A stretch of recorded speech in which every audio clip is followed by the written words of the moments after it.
Good morning for those of you who are in Australia. Buenas tardes, boas tardes for those in Latin America. My name is Noel Campbell. I'm the Director of the Australian National Centre for Latin American Studies here at the Australian National University. Together with the university's First Nations portfolio and the Embassy of Ecuador, let me thank you for joining us today and what we plan to be a series of webinars to compare and contrast the approaches of Australia and Latin American countries with significant Indigenous populations to enshrine an Indigenous voice in the political processes of their respective countries. Let me begin by acknowledging and celebrating the first Australians on whose lands the university operates, and to pay our respects to the elders of the Ngambri and Ngunnawal people, past, present, and future, whose ancestors have nurtured and protected these lands for tens of thousands of years.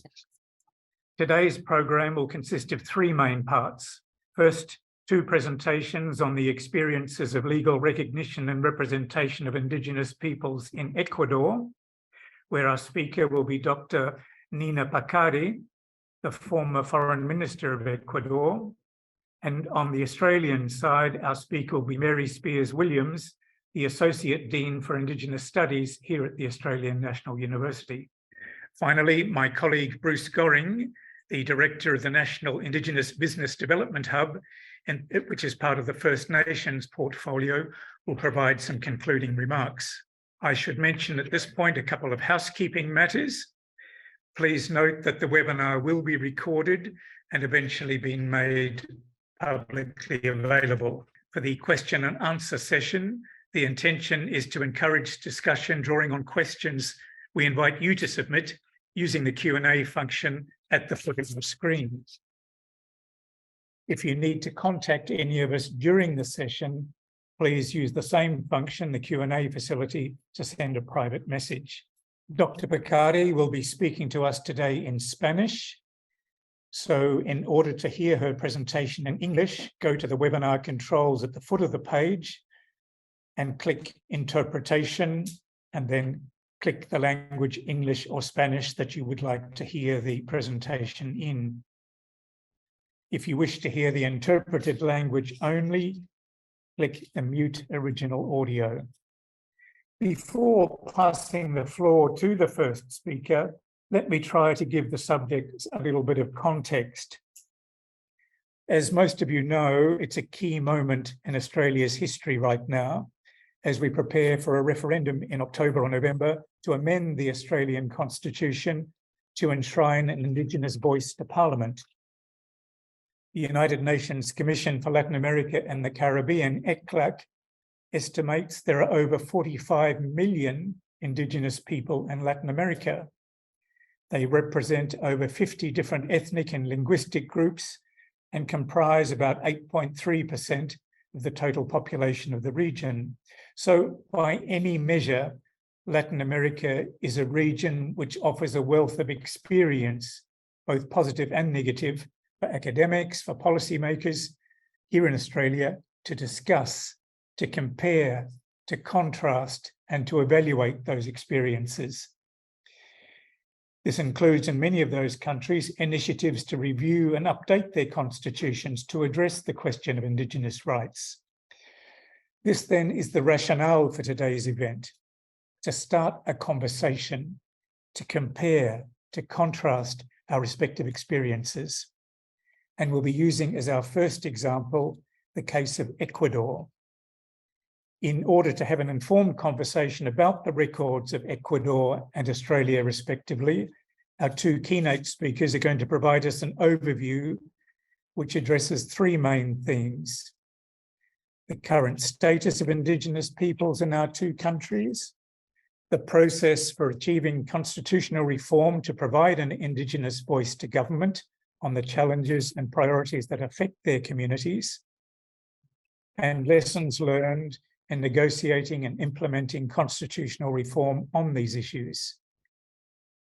Against this background, it is my privilege to introduce the first speaker, Dr. Nina Pacari, the former Foreign Minister of Ecuador and a judge of the Constitutional Court.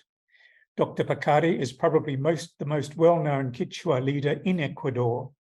She's championed Indigenous rights in several different roles over the years, as a student, as a community activist, as a lawyer representing peak Indigenous organizations, and as a member of the Constituent Assembly, which reviewed the Ecuadorian Constitution in 2008. This instrument, by the way, includes an entire chapter that recognizes and guarantees the collective rights of Indigenous peoples and nations, not least rights to land, to resources, culture, to bilingual education, to Indigenous justice, and political participation and representation. Dr. Pacari is therefore uniquely placed to share with us the process, the outcomes, and the lessons learned from that experience. Dr. Pacari, the floor is yours. Good morning, everyone in Australia. Good evening for those who are participating from Ecuador and Latin America. I will begin by speaking in Spanish. It is not my first language, but it is the one that Indigenous peoples adopted after colonization. Let me share with you my slides, which will provide the framework for the main points in my presentation.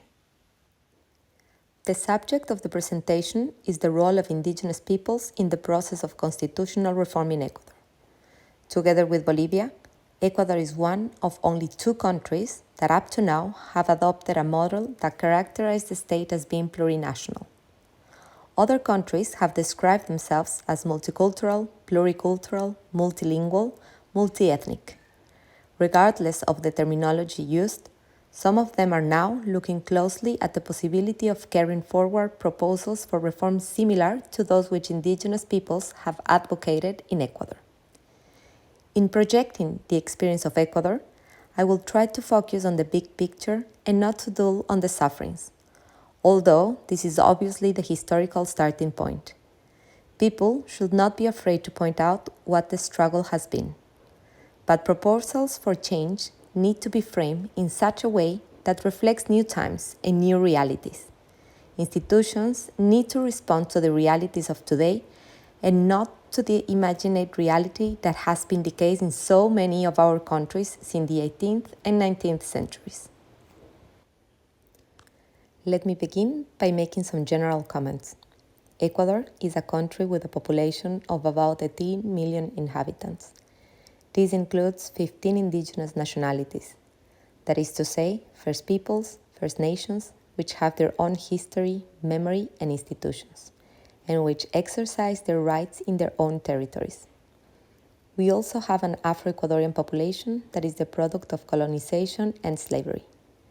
We have the Montubios, a non-indigenous community which identifies as a separate sector of the population. And we have mestizos, people of mixed race, who are the descendants of the first Spanish settlers, the Creoles. They in turn constructed a new culture drawing on elements well beyond the American continent. From the perspective of indigenous peoples, it was a quite different culture. It brought with it new concepts and new parameters which affected how they lived. So, in this Ecuador that is so diverse, we are talking about 15 different nationalities with quite different outlooks. We are talking about First Peoples who have made their voices known ever since the revolution against colonial rule, and subsequently during the time of the Republic. We represent 35% of the total population, but the official government statistics put the figure at 2.75 to 3%. This is based on the national census, which was actually opposed by indigenous peoples, because there was no campaign to sensitize them about the option of self-identify as First Peoples or First Nations. This was an approach based on racism, oppression, and denial of identity. Because of this, we rejected it.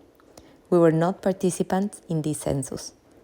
This explains why indigenous peoples appear to represent a smaller percentage of the population as a whole.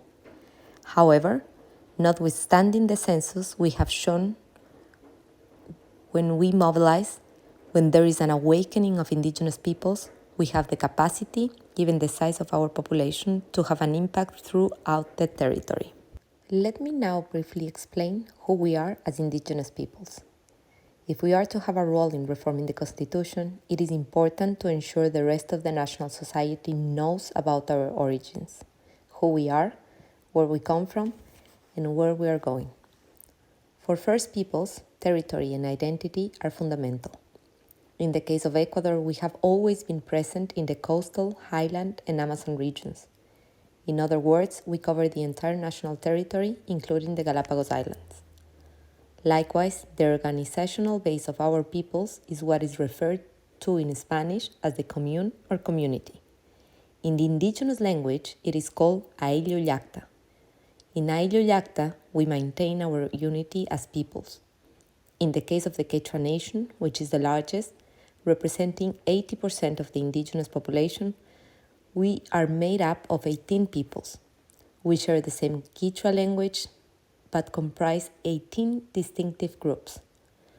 Our communities are located on the coast, in the mountains, and in the Amazon, each with their own language, each with their historical memory, each with their self-identity.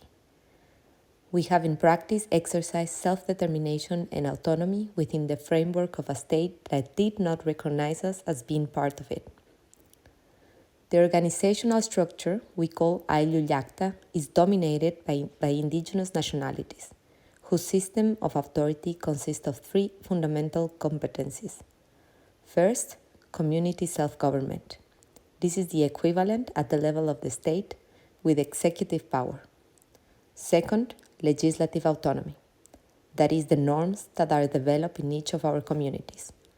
And third, jurisdictional autonomy. The administration of indigenous justice on equal terms with state justice.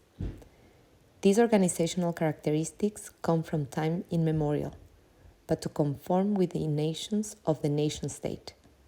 They were not recognized in the original Ecuadorian constitution. So we might ask, what was the rationale for our participation in constitutional reform? First, you have to consider the identity of the state, the character of the state. In the case of Ecuador, the character of the state draws from Ayllu Llacta. In most countries of the Americas, the concept of the state comes from settlers, not from the first peoples. The aim in each of the former Spanish colonies was to have a single nation assimilating the first peoples. That is what should not have been allowed. That is what we call contradictory history. For example, in the case of Ecuador, when the first steps were taken towards what we will be the Republic, the objective was to draft a political constitution. But this project failed to include the indigenous peoples. We were treated in the constitutional process as a miserable race, ignorant, poor, and devoid of land and property. Compared with the Constitution of 1830, the Constitution adopted in 2008 is kilometers apart. From the point of view of history, we can say that we have come a long way, although in practice we still have many difficulties. The participation of indigenous peoples had a clear purpose. It was to say no to the colonial state, no to the single nation state, but rather to have a state that includes everyone.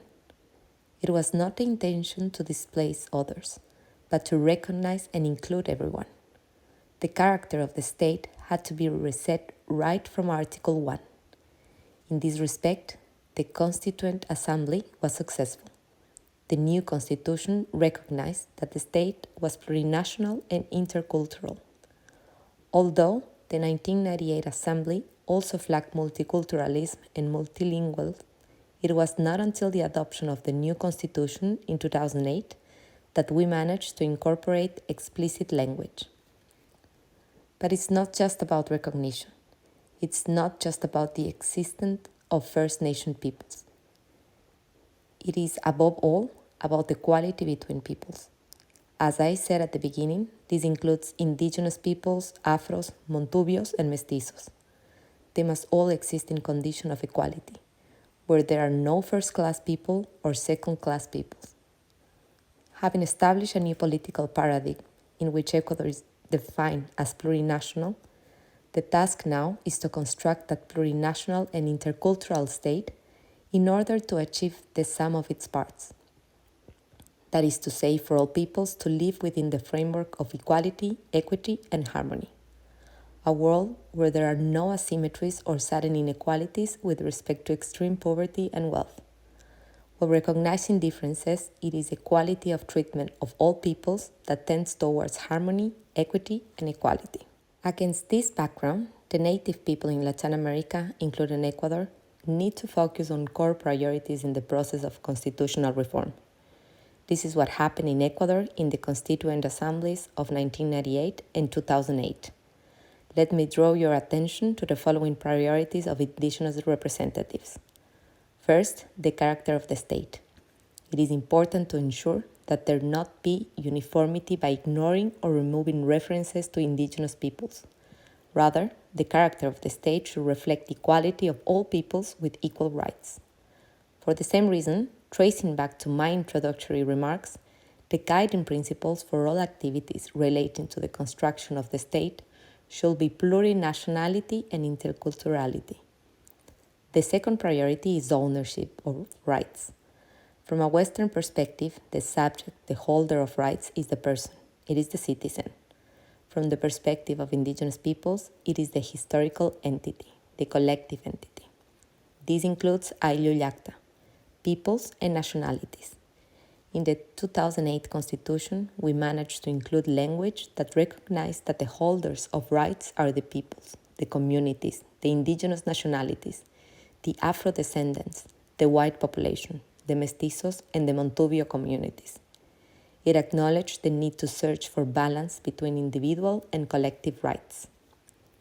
A third priority is the defense of territory and biodiversity. Not only defense of land as a source of produce or land as property, but recognition that defense of territory and biodiversity is good for maintaining habitat. It ensures that indigenous and non-indigenous peoples alike have the ability and authority to exercise their rights. As I said before, this can be achieved in practice through legislative autonomy and jurisdictional autonomy. It was supported also in the 2008 Constitution by language which provides that indigenous justice and state justice have the same status in the legal hierarchy. It establishes a system of legal pluralism which enables us to solve different problems fairly. A fourth priority has to do with free, prior, and informed consultation. This includes both pre-legislative consultation and consultation on proposed projects. It means that when legislation related to indigenous people is going to be formulated, the legislator must consult those peoples. In the event the government wants to promote a project that is controlled with indigenous peoples or involves the territory or identity of those peoples, it must also consult with them. This, too, is expressly stated in our Constitution. Finally, let me flag the issue of recognition of legal pluralism and consequently indigenous justice. The general vision provided in the Constitution is that within each of the nationalities, the languages, customs, procedures, and rules of indigenous peoples must be taken into account to resolve conflicts and return to harmony. Recognition of the status of indigenous justice is established in Article 107.1 of the Constitution. These then were the core priorities that guided our work and have in most cases been enshrined in the 2008 Constitution. That said, there is a kilometer of distance between the principles and their implementation. Up until now, we will have to say many of them simply remain on paper. In addition to pointing out some of the core priorities of indigenous peoples in the constitutional debate, I want to share some of the lessons learned in the process from the perspective of indigenous peoples. It seems to me that one of the first lessons was for everyone to acknowledge the need to end racism as an instrument of domination. Only by this means can indigenous identities be recognized, affirmed, and respected, together with their philosophies, their science, their cognitive development, and their epistemic content. We need to avoid there being a dominant philosophy that is presented as being universal, when it reflects only a Western perspective. We need to ensure the parameters of indigenous peoples are also taken into account.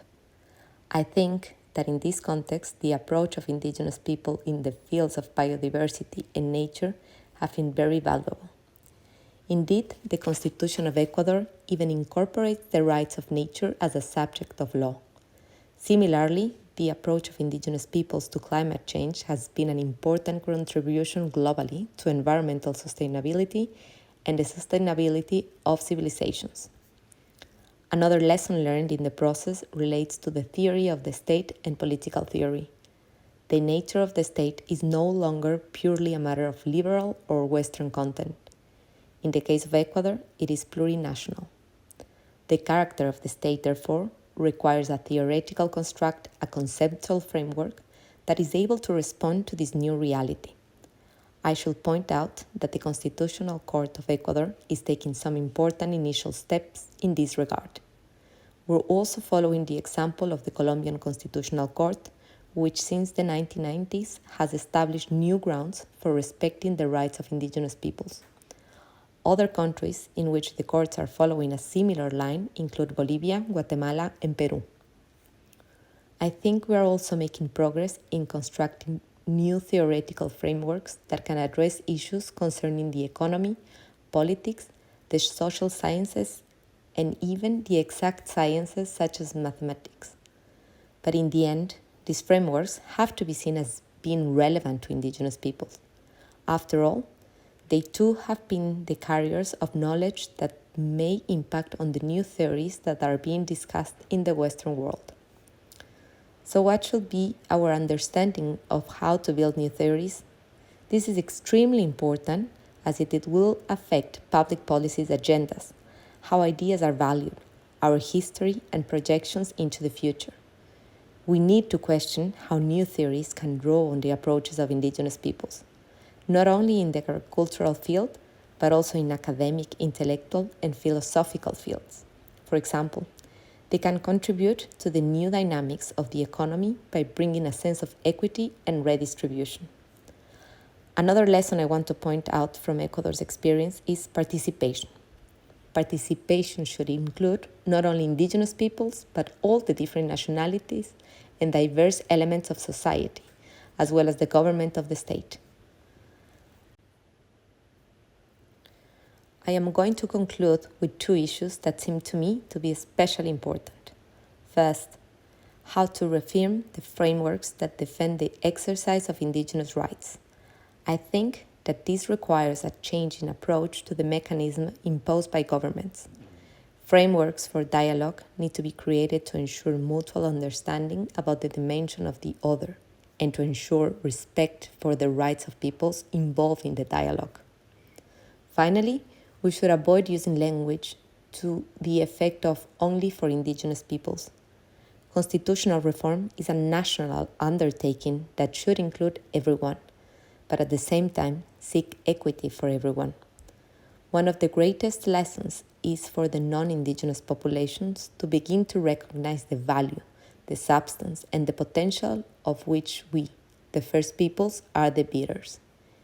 In this context, they need to recognize the place of indigenous peoples in America, what they should do differently, and how they can open up to other approaches, other wisdoms and practices. That is extremely important for us. Let me conclude by repeating that in Ecuador, we have a constitution that recognizes the equal status of indigenous peoples and their diversity. It also obliges us all to build the plurinational state through public policies that are consistent with this reality. This means taking account of plurinationality in such areas as the management of the state budget and in framing policies around the economy, gender, the generational divide. It should inform all aspects of development from all sides in order to achieve the goal of a truly plurinational state. I hope this brief introduction will give you all a better understanding of how we, the indigenous peoples in Ecuador, have approached constitutional reform, guided by a very clear political commitment to inclusion, change, well-defined consultative structures, and an economy that will enable us to live in conditions of justice and equity. Many thanks, Dr. Bakari. I think, as you've described, the process and the substance of constitutional reform, in particular its impact on Indigenous peoples. Ecuador's experience has been quite remarkable. It's a country, as you mentioned, with 15 Indigenous nationalities, with a large population of Afro-African descent, as well as a even larger population of mestizo or mixed race citizens. You talked a little about the organizational structure, the importance of Aluyaka, that is to say, the community. And as a result of that, the emphasis on community self-government, legislative autonomy, and jurisdictional autonomy at the local level. You also talked about the participation in constitutional reforms in 2008. In particular, the move of paradigm from an assimilationist settler state to a policy of acknowledging and respecting the perspective of diversity, including the Indigenous peoples and nationalities. I wonder, when we come to the question and answer session, if we might have the opportunity to raise some questions that occur to me. For example, how unified were those 15 Indigenous nationalities in advocating for constitutional change and particular provisions? Who, in the event, drafted the articles of the Constitution on Indigenous rights? How was consensus reached with the conservative members of the Constitutional Assembly? And in the 15 years since the adoption of the 2008 Constitution, what has the record been in terms of implementation of the key commitments? So it's very clear, I think, that Ecuador's example of constitutional reform is distinguishable from what Australians are being asked to approve in a referendum later this year. The referendum is, in effect, a first step on a path towards constitutional recognition of Aboriginal and Torres Strait Islander peoples. It seeks to do this by establishing a representative voice to inform government and parliamentary decisions on matters relating to Aboriginal and Torres Strait Islander Australians. To that extent, I guess it's a little less ambitious than Ecuador's experience. However, Ecuador's experience nevertheless provides some immensely valuable insights into the sorts of issues that will need to be addressed by the legislative branch of government in Australia further down the track. It's now my pleasure to introduce our second speaker today, Mary Spears-Williams. Mary is descended from both the Dagenung community, Indigenous community, and European first settlers. She is the Associate Dean of Australian Indigenous Studies here at the ANU and a lecturer at the College of Law. Her research interests include the socio-legal studies and legal anthropology, and more particularly the impact of state laws on Australia's First Peoples.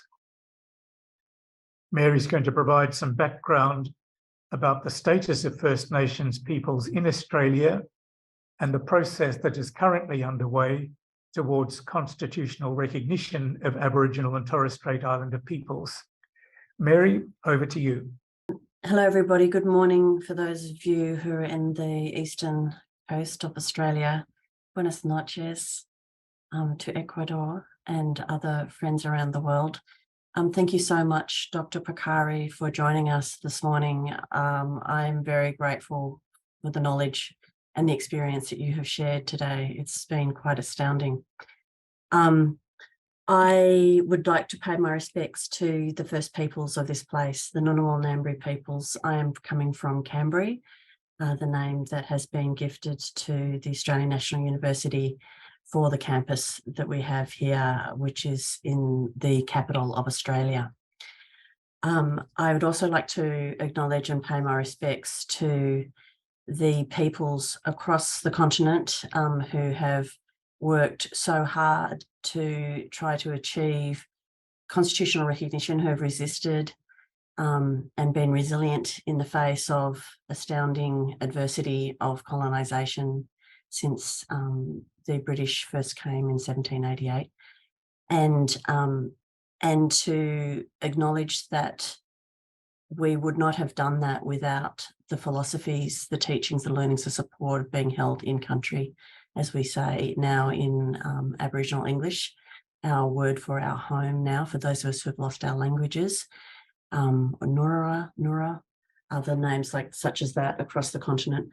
And I'd also like to acknowledge and pay my respects to the Aboriginal, the Torres Strait Islander peoples, who have played the most astounding role in advancing our recognition and rights as not raced peoples, but as Indigenous peoples with pre-existing laws, customs, cultures, and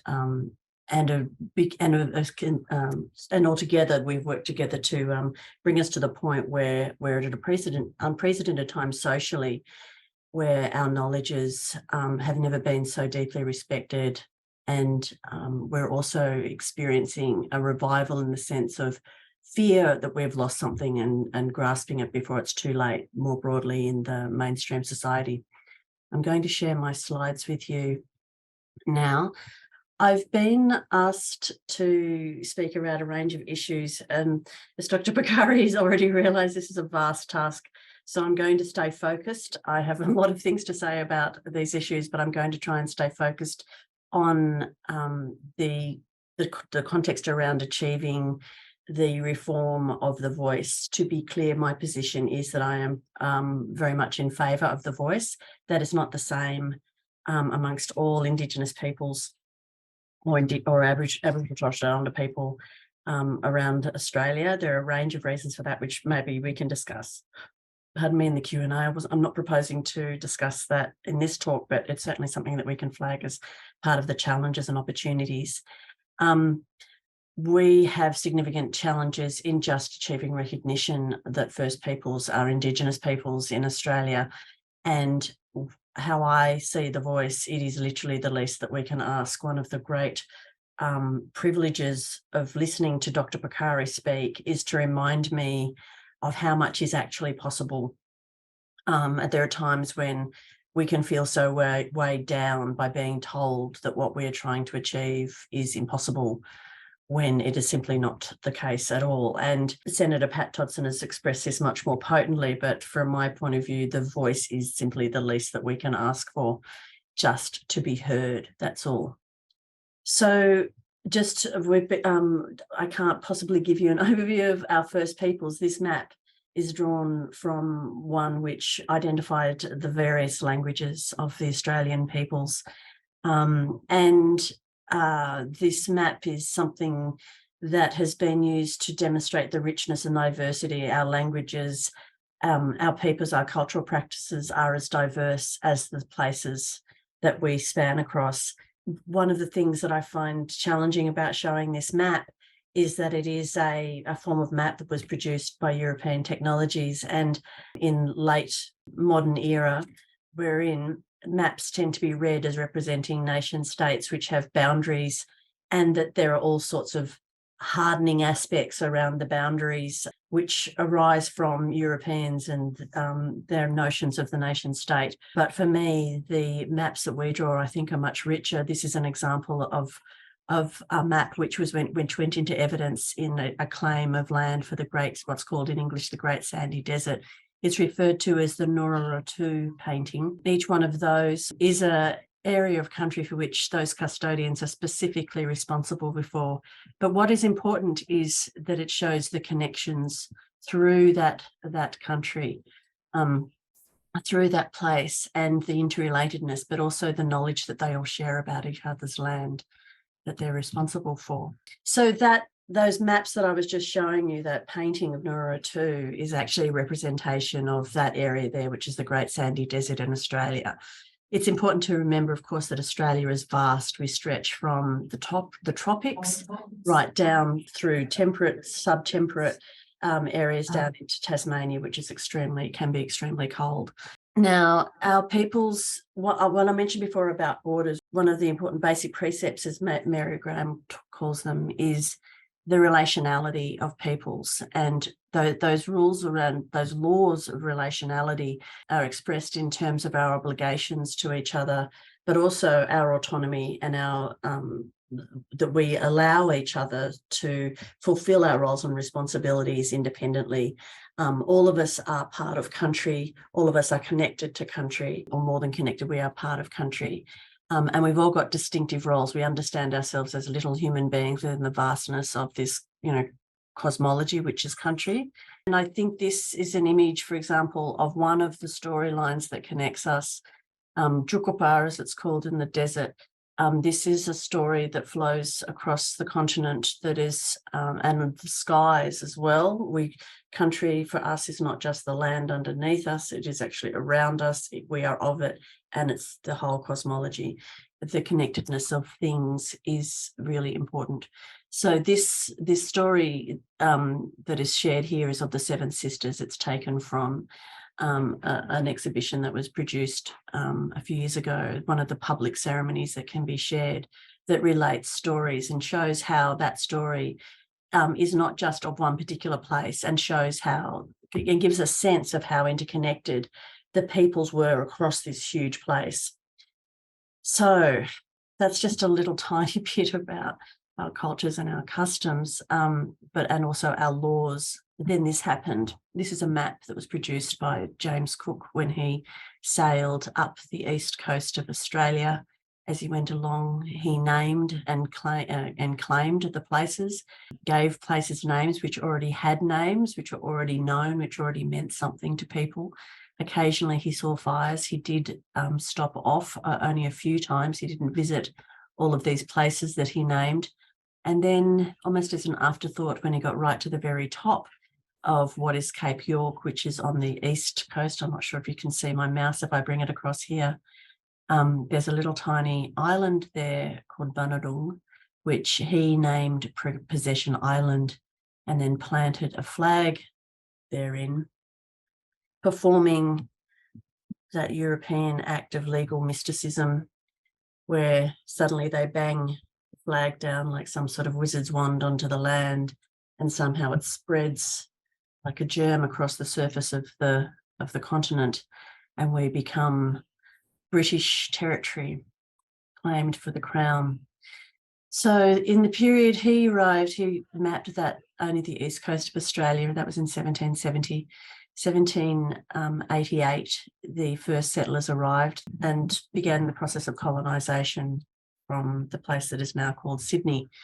The subsequent years are marked by typical, I suppose, of other places. Australia, of course, we have to remember, was colonised much later than other places, and there were some lessons that were learnt, I think, in that, which may partly explain the denial, the calculated denial, maybe shameful denial of what took place. In fact, yes, it was germs that killed Indigenous peoples.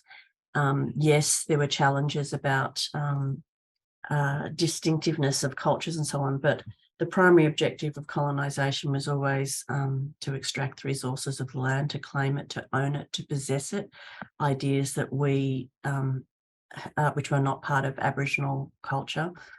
And then to, and not only that, to also exploit the peoples of that place. If they weren't exploited, they were removed, their identity was disrupted. Over time, the idea of lex terrae, that magical idea that somehow British law instantly spread across the continent, even as there were people who weren't aware necessarily that the British had arrived. I'm sure they would have heard quite quickly through communication channels, much more quickly than the British were able to get to them. But it's a complete myth that they were, in fact, were taken over in one fell swoop. In fact, colonisation was very gradual. It happened through the taking of land, which was converted into pasture. People were killed opportunistically by the colonists who were squatting on land or taking land grants from the Crown. Others were, there were proclamations issued by governors that declared, that authorised the killing on sight of natives. There were also soldiers involved in clearing out that place. That includes the river and north of the river from where I've descended. So the history of settlement, and I'm concerned now with the immediate context of what was going on when the constitutional conventions were being held in the late 1800s, the 1890s. This history was being recast very much, and later in the 1967, W.H. Stanner referred to it as the Great Australian Silence.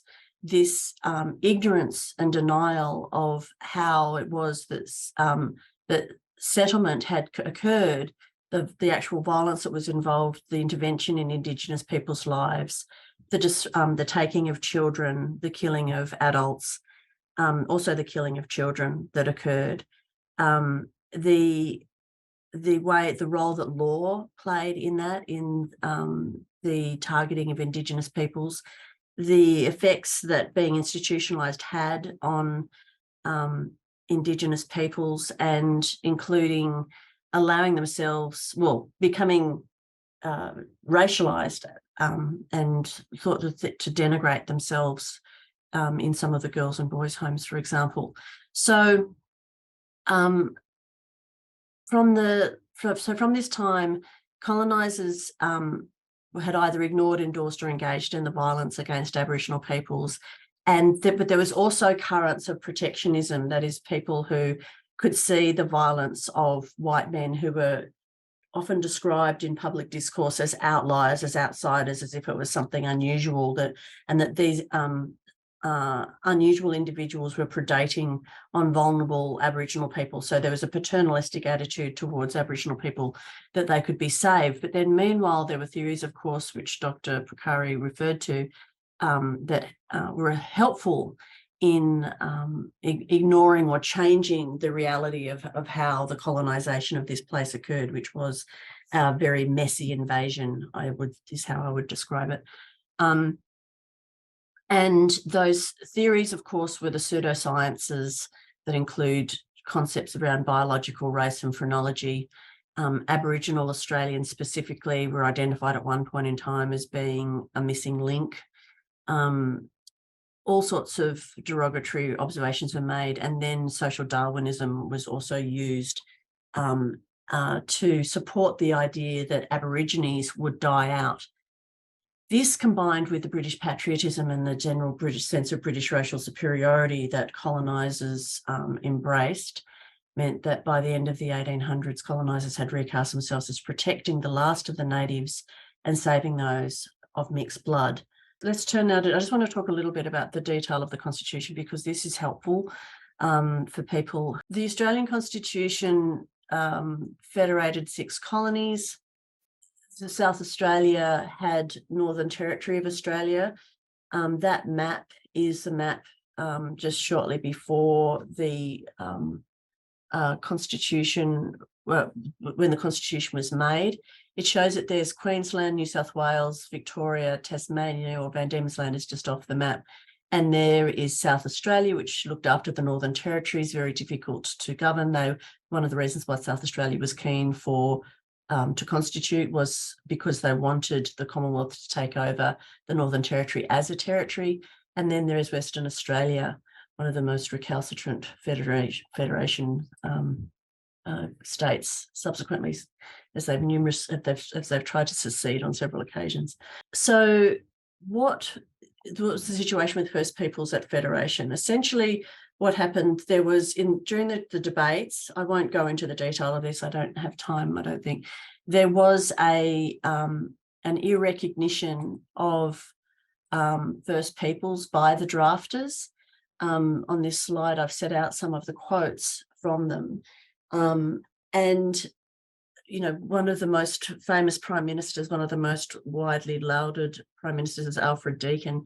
held the convenient belief that Aborigines were racially incapable of exercising rights. He shared the common expectation that they were a doomed race to whom the usurpers owed only the responsibility of smoothing the dying pillow. And then I've actually got some quotes from Deakin himself. And this distinction, this obsession with race and pigmentation, and also facial features was quite strong, and this insistence that we needed to manage other colours and maintain white Australia. There was this curiously open statements that were being made about bringing white Australia together and bringing in mixed races who would eventually be bred out so that they would then become white because of the dominance of the white race as it was then understood. So as far as the Constitution is concerned, there was no real discussion of inclusion or exclusion of First Peoples in the planning of the Federation. What there was a discussion of race. And so what that means is the powers that were given in the Federation, in our Constitution and the Federation, are listed within the Constitution, and all of the residual powers remained with what were the colonies, which then became the states. So this is an example of the acts that the states had all passed, the colonies had passed at the time of Federation, and which continued after the time of Federation. Unchanged. There were amendments that were made from time to time, but effectively Federation didn't really affect state governance at all of the intervention and control of First Peoples. Now, you may see here that all of these acts are named something to do with protection. All of them were built around this official policy of protecting Aboriginal peoples, even though simultaneously in practice, any predations on Indigenous peoples were poorly policed. And in fact, police were often involved in slaughtering of Indigenous peoples, the massacres that were conducted around Australia. Now, within these acts, I'll just give you one example. There's some powerful ideas which have continued to create problems for us. This is an example of the range of powers that were exerted over Aboriginal peoples. Everything from saying that they couldn't go into certain places, that every reserve had a form of prison, that is a place where they could be locked up. There were limits on who you could marry. Every aspect of your life was controlled: who you could marry, who you could live with, whether you could work, whether you could travel. We had to carry around what are referred to in the vernacular dog tags. And the definition of who an Aboriginal was then was quite critical to all of this. So essentially, this is the definition. This is an innovation from Victoria. They were the first to actually pass their legislation with respect to this. And they made a distinction between people who are Aborigines, who were described as full blood, and those who are of mixed descendancy, who were so-called half castes. Now, this actually reflects the popular terminology that was used about Indigenous peoples at that time. And so the politicians were responding to their social context around that. Now, that was quite significant, because it meant that in order for you to be, if you were an Aboriginal, an Indigenous person, you wanted to live with your family, but somewhere in your ancestry you had a father who was not an Aboriginal person, and you may have been paler, for example, then you were prevented from living with your family on that basis. But you could make an application to be allowed. And if your skin was considered to be dark enough, if you were known to be Aboriginal, and if you had lived in what's called an Aboriginal way, and you also had declared yourself as being entitled to the support that the bureaucracy gave to Aboriginal people, then you were allowed to be Aboriginal. Now, interestingly, you have to basically subordinate yourself to the paternalism that was part of the definition of being Aboriginal as such.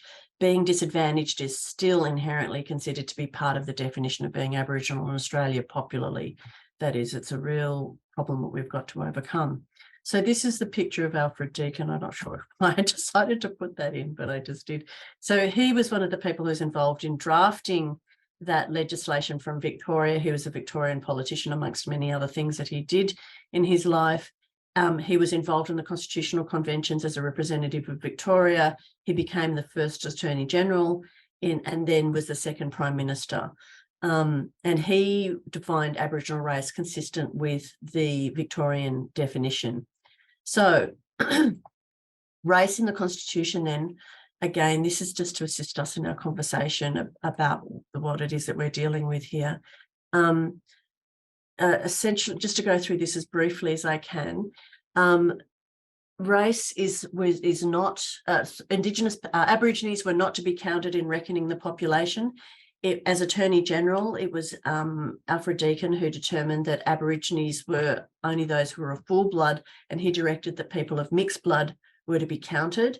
This was then used in all sorts of curious ways to argue, to support the thesis that Aboriginal people were dying out because of the ways that the counts were going down in relation to mixed blood. We tend to think a lot about, when we're studying Indigenous studies and we do awareness around this, particularly in our schools, there's a lot of focus on what happened to the Aboriginal people who were the target of those protection laws, the removals, the assimilation policies, etc., the ones who are known to be in this space of being racialised.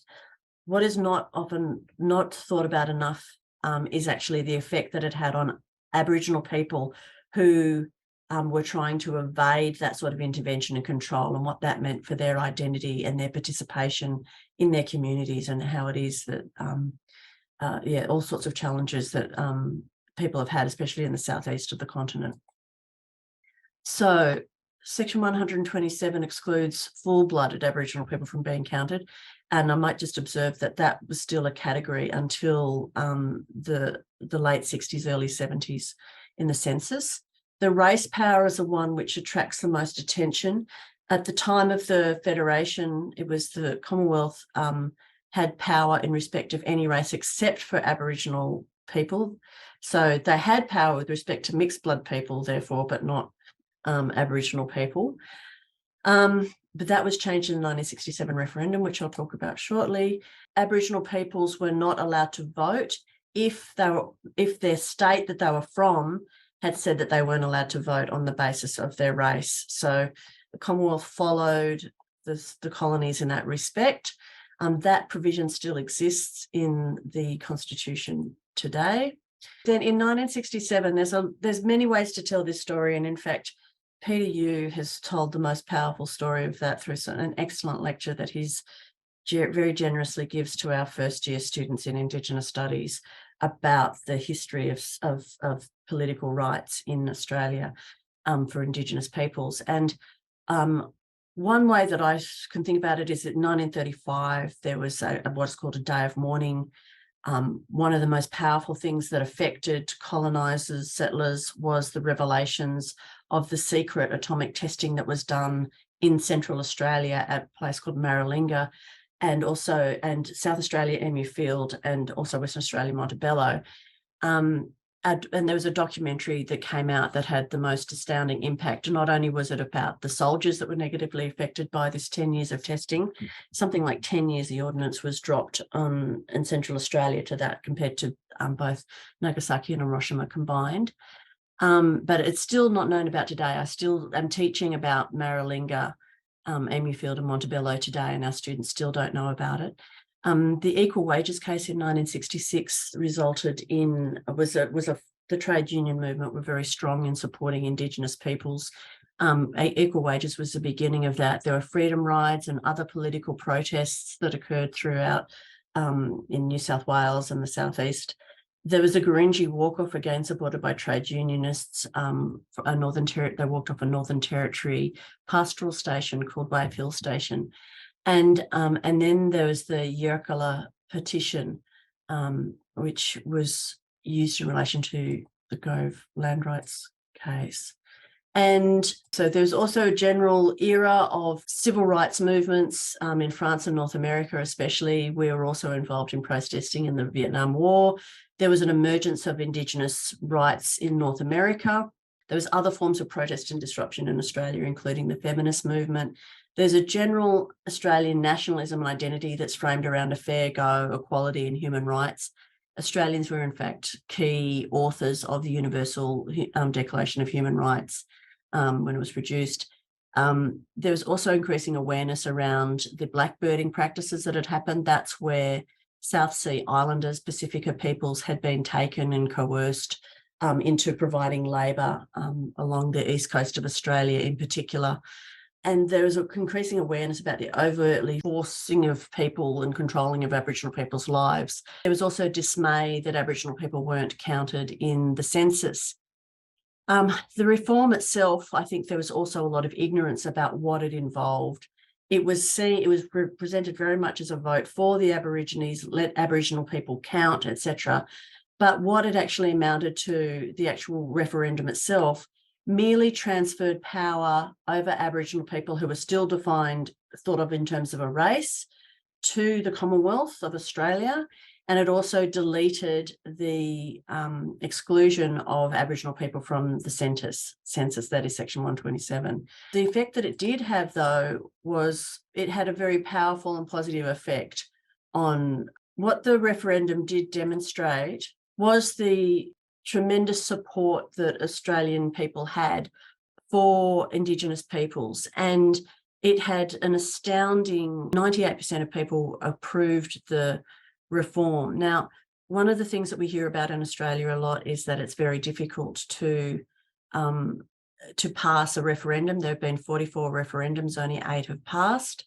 My problem with that is that I think it's really important to remember how successful the 67 referendum was. It was the most successful referendum.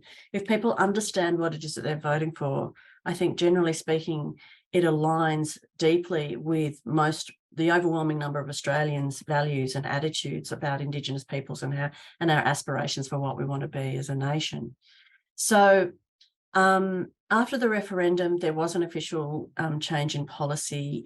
All Australian governments endorsed a policy, although Queensland lagged behind, policies of self-determination and autonomy for Indigenous peoples.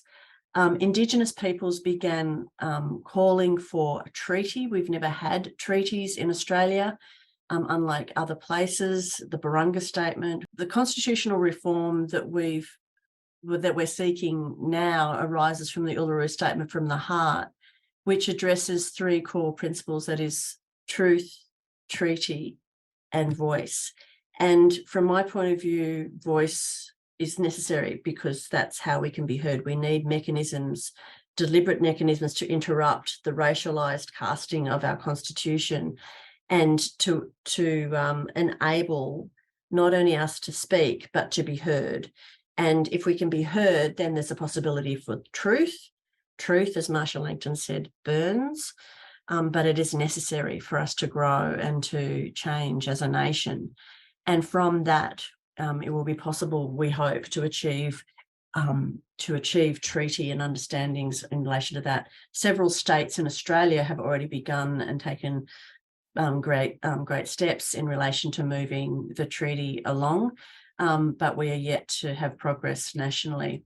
The challenges that we face are the ones that we faced ever since it's a similar pattern that we see, that we encounter, and it's public discourse, which shamelessly, frankly, misinforms and tries to crowd out the arguments for it. So this is what the referendum proposes.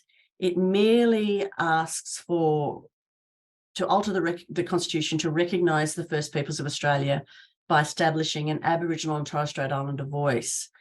And this is the actual amendment that's proposed. Recognition is significant. The fact that we exist as Aboriginal peoples for the first time, not as raced peoples, is significant. In Australia, that is significant in terms of our consciousness and so on. It's a body that's called the Aboriginal Voice. They merely make representations to the government. There's nothing binding about what they say. And the government will determine the structure of the voice, including its composition, the legislature specifically, the compositions, functions, powers, and procedures. The duty to consult should not be anything that's at all controversial. It exists already in Canada. It exists in New Zealand. It's something that should be seen as part of the nature of Australia as a democracy. The challenge that we've got, as I say, though, are this misinformation about the proposed reform, that there are fundamental misunderstandings about the Constitution. Dr. Bakari mentioned education. and developing it to a very advanced degree, we are still catching up with basic information and education around civics and our history still within our schools. And these are some of the, we have some of the strongest universal education systems that are available. But nevertheless, they're still attending such tremendous controversy about what is taught in school. The opportunities, I think, arise from picking up on these key principles that are implicit in the Constitution, that is, that it is a representative government and democracy needs to hear the voices of people. It's clear that Indigenous people have not been heard in Australia. It's not working through representative government. Responsible government is about values that we need to be explaining and exploring and having conversations about more broadly. But also one of the things that we have built within our Constitution already is a dispersal of power to ensure that everybody is properly represented. In the upper house of our parliament, we have a bicameral system. The upper house has a Senate, which has an equal number of senators from each of the 6 states. That's to make sure that little states, which populations of like a small in Tasmania, is not overwhelmed by New South Wales, and the Commonwealth doesn't just become a government for New South Wales or Victoria, for example, which have the largest populations. Similarly, the purpose of the separation of powers is to disperse power so that there is no tyranny of the majority or of an individual, no tyranny at all. And so the voice is a way to be heard and to address these concerns that First Peoples have in relation to that. Now, beyond the voice, of course, there's already conversations that the First Nations portfolio are leading about staying on track, moving towards treaty, but all of the things that could mean. And I hope that we can become a mature enough nation to consider the possibility and what I consider the necessity of reconstituting and perhaps starting from our basic precepts that really are the constitution of this country. Nuala Druku, thank you. Many thanks, Mary, for the very comprehensive introduction to the current status of Indigenous peoples in Australia, a summary of the historical backdrop to where we've arrived to today, and the referendum that rests with the Australian people to vote upon at the end of the year. In the interests of time, I'm afraid we're going to have to skip the question and answer session, but let me just give you a flavour of some of the questions that were raised in the chat function or the Q&A function. A question about why Indigenous peoples, I think this pertains both to Latin America and to Australia, are underrepresented in the judicial system and the legal system as professionals. There was a question on the impact of marginality in Australia, a question on mining that again applies equally to both the jurisdictions. It's all very well to have a constitutional provision for the protection of habitat and biodiversity in the Constitution, but how do you balance that with the need for economic development and jobs, which equally affect Indigenous people? And I guess one of the commonalities that both speakers drew on was that recognition is a significant issue, representation is a significant issue, and the duty to consult is also paramount. So in order to close just slightly above the 11 o'clock deadline, can I finally ask my colleague Bruce Goring, who works here at ANU with the First Nations portfolio, to draw together in 1 or 2 minutes some of the 3 or 4 main points covered by the 2 presentations today. Bruce, let me give you the floor. Good morning, everyone. My name is Bruce Goring. It has been an absolute pleasure, Dr. Bakari and Mary, to listen to you both today. I'm sure that beyond a webinar, we probably could have organised a conference and just featured you both, given the extent of detail that you provided, but notwithstanding some of the key issues that have emerged. I think I'll just provide some high-level observations, if you like, that struck me as important in this conversation going forward. The first related to who are Indigenous peoples. I think the issues raised, Dr. Bakari, by yourself in terms of definition by virtue of identity and territory. We have some similar and comparable issues in relation to identity and country here in Australia that allow people to position themselves as Indigenous people rather than, as Mary was identifying, as racialised people in the context both of cultural and political theory, but also in the notion of the Constitution per se. Dr. Bakari, you provided, I think, a very interesting question that relates to what is the identity of the state? I think in Australia, we need to ask a similar question. What is the identity of the state and who does it govern for? I'd be interested in learning more about that point, because I do think that goes in part to the heart of issues of constitutional representation and the notion of what the voice to Parliament in an Australian context is attempting to achieve. Both of you talked extensively about racism, and ending racism is a critical function of certainly this referendum process. Ending colonial domination, drawing a line in the sand, and ensuring that the referendum and government going forward is representative of all peoples. And that leads me to the next point, in that it allows all peoples to participate in the notion, for instance, of a plurinational state.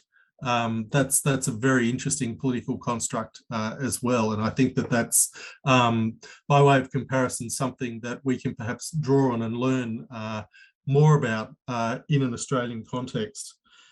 And then I think the final overarching point that I would make is that it is critically important, as Mary mentioned, that achieving recognition enables a voice to be heard, because that voice is critical to have a conversation within the nation, within our communities, within the nation, within our governments. That conversation is critically important to be a conversation that has equity and draws on the respective authority that the people having the conversation can bring to the table. So we really appreciate the opportunity today for you to have a conversation. As I say, I'm afraid that it was a conversation that has been cut short, and we could have kept going all day. But the examples, Dr. Bakari, that you provided from Ecuador are greatly appreciated, and I think will inform our thinking here in Australia in ways that perhaps we haven't considered.